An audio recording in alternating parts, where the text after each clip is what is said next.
시사자키 2부입니다. 오늘은 이 외신에 보도된 우리 모습 살펴보는 밖에서 본 한국 코너로 2부를 출발합니다. 국제문제평론가 인문결 연구소의 임상훈 소장 어서 오십시오. 네, 안녕하십니까. 남북 정상회담에 대한 외신의 관심 뜨겁죠? 네, 그렇습니다. 전 세계 외신들의 촉각이 한반도로 향하고 있고요. 외신 기자들이 지금 서울로 집결을 하고 있습니다. 예. 올 한 해 가장 큰 지구촌 이슈 가운데 하나가 바로 이제 한반도 평화 프로세스고, 또 과거 어느 때보다 또 올해 다른 어떤 분쟁 관련 이슈보다도 이 결말의 성공 가능성이 높은 그런 게 바로 이제 한반도 문제 아니겠습니까? 그렇죠. 남북이 만나고 그리고 북미가 만나고 그러면서 한반도의 핵무기가 사라지고 북한이 국제 기준에 맞게 개방을 하면서 평화가 도래하는, 좀 상상만 해도 가슴이 벅차지 않습니까? 예. 참 평화 대장정, 이 서막이 바로 이 남북 정상회담이 될 수 있기 때문에 외신들이 다양한 분석, 그다음 예상, 그리고 전문가 인터뷰를 쏟아내고 있습니다. 특히나 북한이 과거랑 달리 선제적으로 핵실험 안 하겠다, 네. 이렇게 발표하는 등 아주 상황이 좋잖아요. 지금까지는. 네, 그렇죠.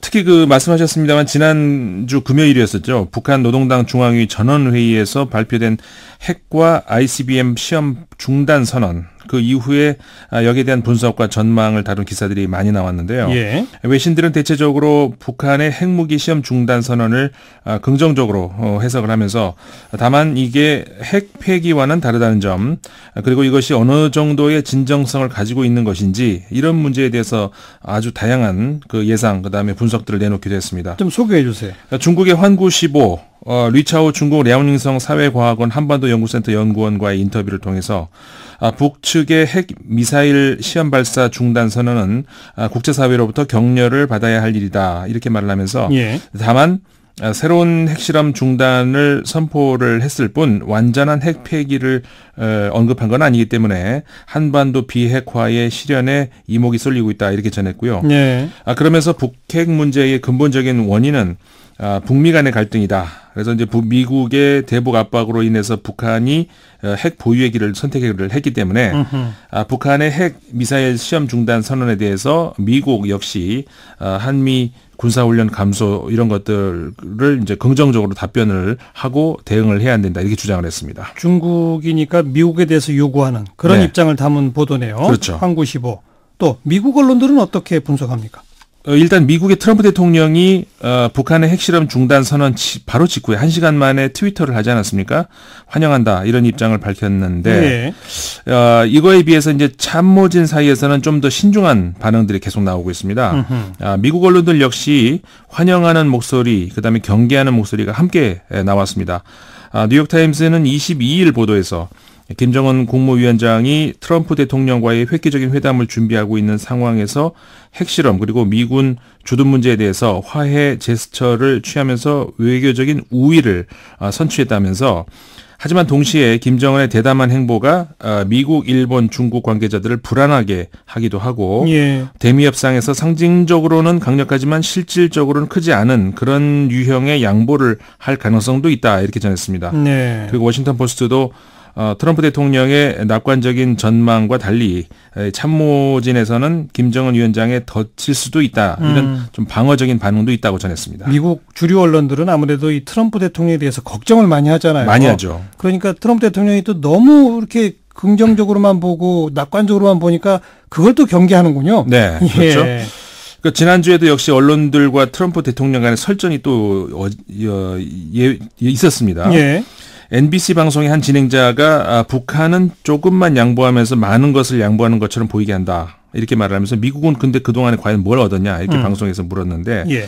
이거를 아마 방송을 본 모양입니다. 트럼프 대통령이 22일 트윗을 통해서 북한은 이미 세계를 위해서 훌륭한 결정이라고 할 수 있는 비핵화, 그리고 실험장 폐기, 또 실험 중단에 합의를 했다, 이렇게 얘기하면서 반면에 미국은 아무것도 양보하지 않았다, 예. 이렇게 정면 반박한 일이 있었죠. 예. 근데 제가 볼 때는 이 논쟁이 아주 상징적인데, 트럼프 대통령은 자신의 임기 내에 이게 동북아 평화 정착에 대해서 열의를 굉장히 많이 쏟으려고 하는 것 같습니다. 그 지난주 미국의 악시오스라고 하는 그 인터넷 매체에서 분석을 해놓은 게 있는데 원래 중동 지역의 평화 정착에 관심을 가졌던 트럼프 대통령이었다고 합니다. 근데 이 지역의 상황이 아주 열악해지면서 반대로 이쪽 그 한반도의 평화가 좀 가시권에 들어오는 것 같다 이렇게 판단이 되면서 한반도 평화 정착의 그 프로세스에 역대 선임 대통령들이 미국 대통령들이 하지 못한 그러니까 자신만의 업적으로 사물이 한다 이런 분석이 거기서 나왔었거든요. 실제 그 트럼프 대통령은 언론이라든가 참모들보다 항상 보면 한 걸음씩 더 좀 나가는 듯한 그런 발언들을 해왔는데 뭐 우리 입장에서는 일단 최고 책임자가 그렇게 하니까 고무적이라고 할 수는 있는데 반면 미국 언론들은 트럼프 대통령과 일단 사이가 좋지가 않죠. 그리고 즉흥적인 발언, 그다음에 행동들 이런 것 때문에 좀 불신을 많이 가지고 있고 뭐가 좀 그래야 하는 것 같습니다. 그래서 트럼프 대통령과 언론들 사이에서는 한반도 문제에 있어서 좀 시각 차이가 약간은 나오는 건 그런 이유로 보입니다. 일본 쪽 언론 보도 좀 소개할 게 없습니까?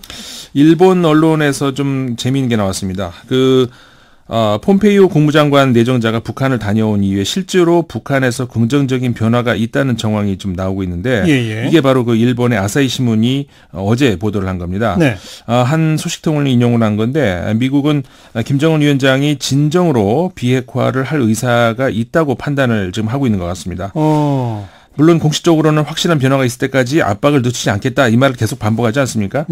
그런데 물밑에서는 북미 간의 협상이 아주 긍정적으로 진행되고 있는 것 같은 그런 정황인데 이 보도에 따르면은 김정은 위원장이 폼페이오 CIA 국장에게 완전한 핵포기 의사를 표명을 했다고 합니다. 그러면서 주한미군 철수는 요구를 하지 않았고요. 북한에 억류되어 있는 미국인 3명을 석방하겠다는 방침도 정했다고 합니다. 다만 이제 북한은 그 6월 초에 이제 예정돼 있지 않습니까? 북미 정상회담 이 합의 내용에다가 구체적인 비핵화 조치 그다음에 기한 이런 거는 넣지 않았으면 좋겠다. 그 말고 이제 북미 간의 국교 정상화 그다음에 제재 완화 이런 그 내용들을 보상으로 그 합의 내용에 넣어줄 것을 요구를 했다는 거거든요. 그런데 구체적인 비핵화 조치나 기한을 넣지 않고 국교 정상화랑 제재 완화만 들어간다는 거는 또 있을 수 없는 일 아닙니까? 그렇죠. 그러니까 이게 북한 측에서 이제 했던 요구인데 미국 입장에서는 어쨌든 간에 이걸 받아줄지는 모르겠습니다만은 상당히 북한이 전향적으로 나오고 있다. 이거는 분명히 확인을 해준 것 같습니다. 근데 또 그 같은 신문에서 미국의 CIA가 지금 이 시간에도 북한에 계속 남아있다고 하네요. 그래서 회담 조정 작업을 계속 북한 측하고 조정을 하고 있다. 이렇게 하는 건데 이제 이런 그 CIA의 그 북한 측하고의 접촉은 이 신문에 따르면은 오바마 정권에서도 계속 있었다고 합니다. 이제 그런 것들이 쌓여서 이번 북미 정상회담의 기초가 됐다. 뭐 이런 내용을 아사히 신문이 전했습니다. 아무튼 아사히 신문이 인용한 그 소식통에 의하면 미국도 김정은의 완전한 핵 포기에 대해서 믿음을 갖고 있다. 그렇죠. 그건 상당히 긍정적인 보도네요. 그렇습니다. 또 관련 소식들 뭐가 있나요? 네, 그 북한의 핵시험 중단 발표에 대해서 국내에서도 이거는 북한 내부를 향한 메시지다. 이런 전문가 분석들이 좀 나오지 않았습니까? 그렇죠. 외신에서도 같은 분석이 나왔습니다. 23일 일본의 마인치 신문이 보도한 내용인데요. 이 신문은 그 인터뷰를 했는데 오코노기 마사오 게이오 대학 명예교수입니다. 이분하고 인터뷰를 했는데 북한의 이번 발표는 국내를 향해서 공표한 것으로 큰 의미가 있다. 이런 해석이 나온 겁니다. 국내라면 북한 국내. 그렇죠. 북한 국내죠. 물론 핵무기 포기를 언급하지 않은 점 이런 것들로 해서 이제 그 비핵화를 향한 움직임에는 회의적인 시각도 있지만 핵 개발과 경제 노선을 동시에 하겠다는 병진 노선. 여기서 이제는 경제 건설에 총력을 집중하겠다. 이렇게 새로운 노선으로 전환을 하는 움직임. 이것의 하나로 봐야 된다는 거죠. 그래서 이제 이 오코노기 교수는 한 국가가 그 국가의 방침으로 정해서 국민들에게 공표한 것을 다시 뒤집는 것은 쉬운 일이 아니다. 그렇죠. 이렇게 말을 하면서 바로 그 이유 때문에 이번에 발표한 것은 불가역적인 국가 비전 제시라고 평가해야 된다. 되돌리기 어렵다. 그렇죠. 그러니까 말하자면은 국제사회를 향해서 공표했던 그 이상으로 어떻게 보면 내부 주민들을 향한 메시지가 역설적이게도 국제사회에서 한 약속보다 더 확실한 약속이 될 수 있다는 거죠. 네. 내부 주민들을 향해 이제는 경제건설에 총력을 다한다. 그래서 핵실험 안 한다라고 해놓고 뒤집어서 핵실험하긴 더더욱 어렵다. 그렇죠. 그럴 수 있겠네요. 자, 그리고 다른 유사 소식입니다. 이제 앞서서 미국의 타임지가 영향력 있는 세계 인물 100명 여기에 이제 문재인 대통령을 포함을 시켰죠. 그랬죠. 그러면서 그 백인의 문재인 대통령을 추천했던 마크 리퍼트 전 주한미국 대사죠. 예. 이분이 이제 역시 그 타임지에다 기고문을 실었습니다. 예. 그래서 이제 문재인 대통령을 위대한 협상가다 이렇게 칭을 했는데, 그러니까 지난해에 타임지 표지에 한번 나오지 않았습니까? 문재인 대통령이 예, 협상가, 네고시에이터 이렇게 나왔는데, 네고시에이터라는 글자와 함께 딱 표지에 나왔었죠. 그랬죠. 그랬는데 이거를 아마 의식한 것 같습니다. 이 리퍼트 대사는 이 제목을 The Great Negotiator, 그러니까 위대한 협상가 이렇게 이제 그 제목을 지어가지고, 예. 그러니까 자신이 과거에 이제 이 한국에서 대사 시절에 한 행사에서 우리 기억하겠습니다만 흉기로 테러를 당하지 않았습니까? 맞아요, 맞아요. 근데 그때 이제 문재인 대통령이 문안을 와서 이런 얘기를 했다고 합니다. 그 비온 후 땅이 굳는다 이렇게 이제 한국 속담을 설명을 해줬다면서, 예. 어떻게 위기가 기회가 될 수 있는지를 둘이 이야기를 나눴다 이렇게 회고를 하면서. 네.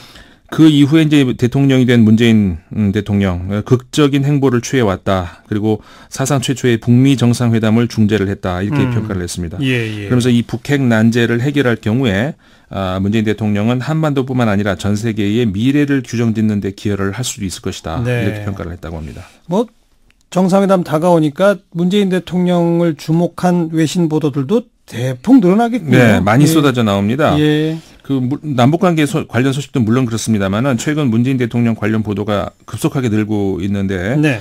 그 포브스와 함께 미국에서 가장 오래된 경제 전문지죠, 그 포춘이라는 신문. 네.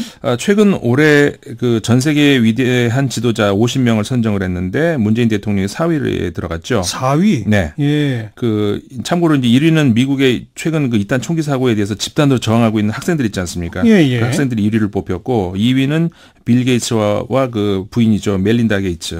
3위에는 미투 운동이 들어갔고요. 그다음에 4위에 이제 문재인 대통령이 선정된 겁니다. 그럼 정치인 중에서는 1등이네요. 그렇죠. 맞습니다. 예, 정치인 예. 중에서 1등.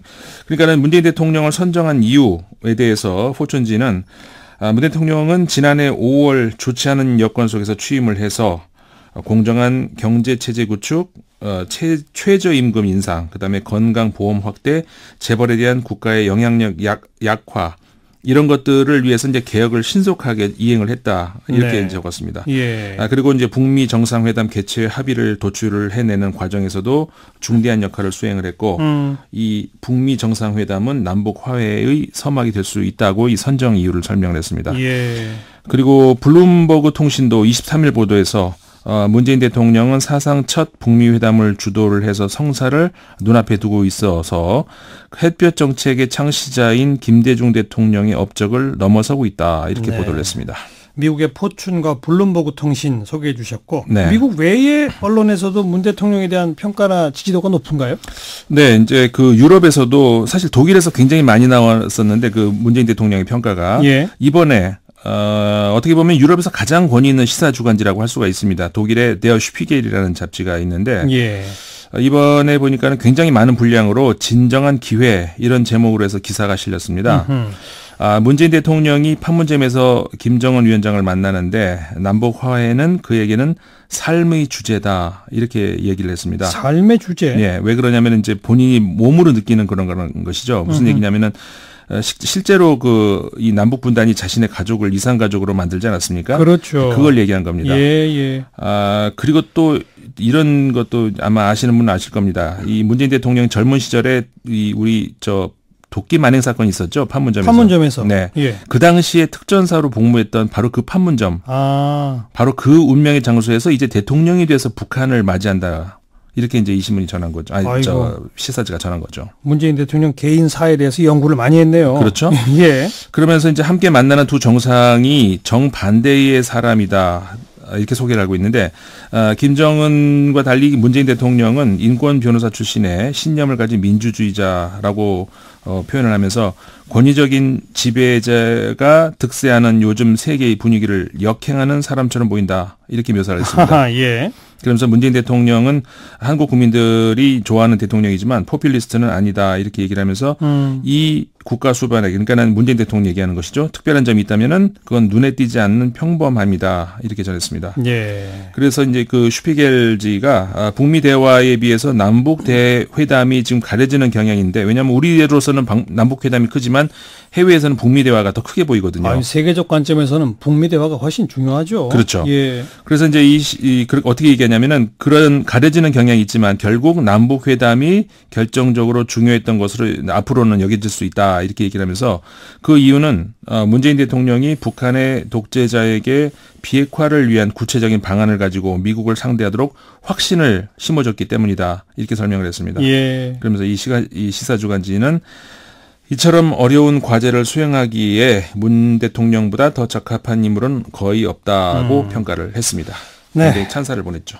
이제 3일 후 남북 정상회담 끝난 후에 외신들에서 어떤 평가가 나올지 참 기대가 되는군요. 네.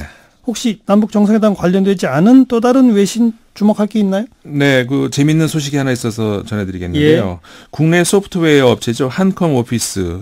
이게 러시아 시장을 장악하기 시작했다. 이런 보도가 러시아 언론에서 나왔습니다. 아, 그래요? 네. 러시아의 경제 일간지인데요. 코메르산트 신문이 지난 19일 보도를 한 건데요. 2017년 러시아 소프트웨어 시장에서 10%의 점유율을 보였다고 합니다. 네. 그래서 이제 마이크로소프트가 이제 96%에서 86%로 뚝 떨어졌다고 하는데 예. 이제 나머지 10%가 이제 그러니까는 한컴 오피스고 그렇죠. 1%가 러시아산의 국산 소프트웨어라고 합니다. 그러니까 이 신문은 한컴 오피스가 러시아 시장에서 점유율을 높일 수 있었던 것은 과거 마이크로소프트 오피스의 해적판을 쓰던 소비자들이 대거 좀 한컴 오피스로 선택을 갈아탔기 때문이라는 거거든요. 예. 근데 왜 그런지는 이유는 설명을 안 하고 있는데 러시아는 중국과 함께 이 한컴의 유망 시장이다 이렇게 얘기를 하면서 러시아 국영 기업체들에도 한컴 오피스를 판매할 수 있는 것으로 회사 측은 판매할 수 있을 것으로 회사 측은 기대를 하고 있다 이렇게 전했습니다. 한컴 오피스 러시아 시장 장악 흥미로운 뉴스였네요. 네. 오늘 여기까지 합시다. 수고하셨어요. 네, 감사합니다. 밖에서 본 한국이었습니다. 인문결연구소 임상훈 소장이었어요.